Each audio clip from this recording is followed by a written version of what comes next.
नमस्कार। चलिए आज बात करते हैं एक ऐसी जबरदस्त यात्रा की जो किसी खजाने की खोज से कम नहीं थी।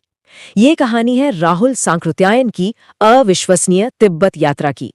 तो पहला सवाल तो यही उठता है कि 1930s का दशक, जब आना जाना इतना मुश्किल और खतरनाक था, कोई भला क्यों तिब्बत जैसी दुर्गम और रहस्यमयी जगह पर जाने का जोखिम लेगा?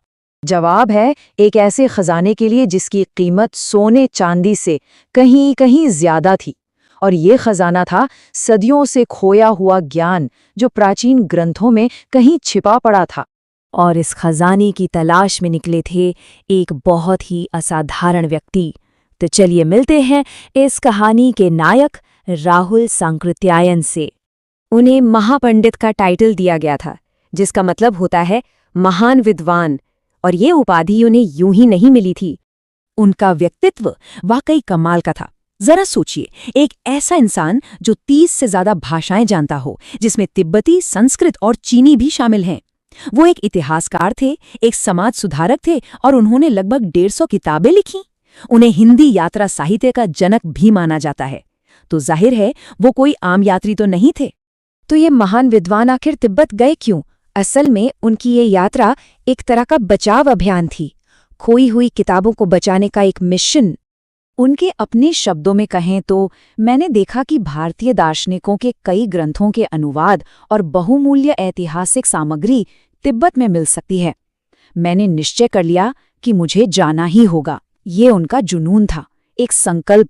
तो मिशन का लॉजिक बिल्कुल साफ था। देखिए, समस्या ये थी कि भारत में ज्ञान के सैकड़ों ग्रंथ जो संस्कृत में थे वो खो चुके थे। परिकल्पना ये थी कि शायद ये ग्रंथ तिब्बत के दूर दराज के मठों में अनुवाद के रूप में बचे हुए हैं। और मिशन, बस तिब्बत जाकर इन अनमोल पांडुलिपियों को ढूंढना और दुनिया के सामने वापस लाना। ये एक अकेडमिक खोज थी जो एक साहसिक अभियान में बदल गई। चलिए अब इस अभियान पर थोड़ा और करीब से नजर डालते हैं और देखते हैं कि ये यात्रा कितनी चुनौतीपूर्ण थी और उनकी टीम में कौन-कौन लोग थे। ये कोई छोटी मोटी यात्रा नहीं थी। जैसा कि उनकी किताब में लिखा है, ये पूरी यात्रा 5 अलग-अलग चरणों में हुई थी। लहासा से शुरू होकर तिब्बत के सबसे दूर दराज के मठों तक पहुंचते हुए और फिर आखिर में नेपाल के रास्ते वापस आते हुए। मतलब ये एक बहुत बड़ा अभियान था। और हाँ, वो इस सफर में अकेले नहीं थे, उनकी एक पूरी टीम थी।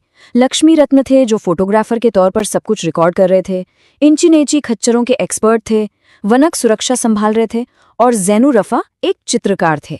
ये एक टीम एफर्ट था। और रास्ता बिल्कुल भी आसान नहीं था। इसमें अनगिनत खतरे थे। एक मौके पर तो खुद राहुल जी इतने बीमार पड़ गए थे कि उनकी जान पर बनाई थी। लेकिन मिशन का जो जुनून था वो उन्हें आगे बढ़ाता रहा।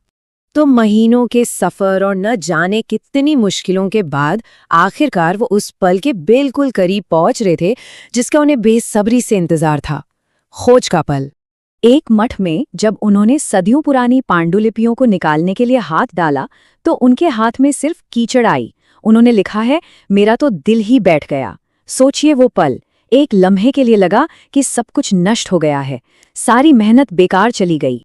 लेकिन उन्होंने हिम्मत नहीं हारी और आखिर में उनकी मेहनत रंग लाई।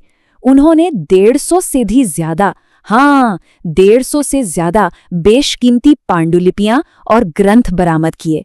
मिशन कामयाब हो गया था। और ये कोई मामूली संग्रह नहीं था।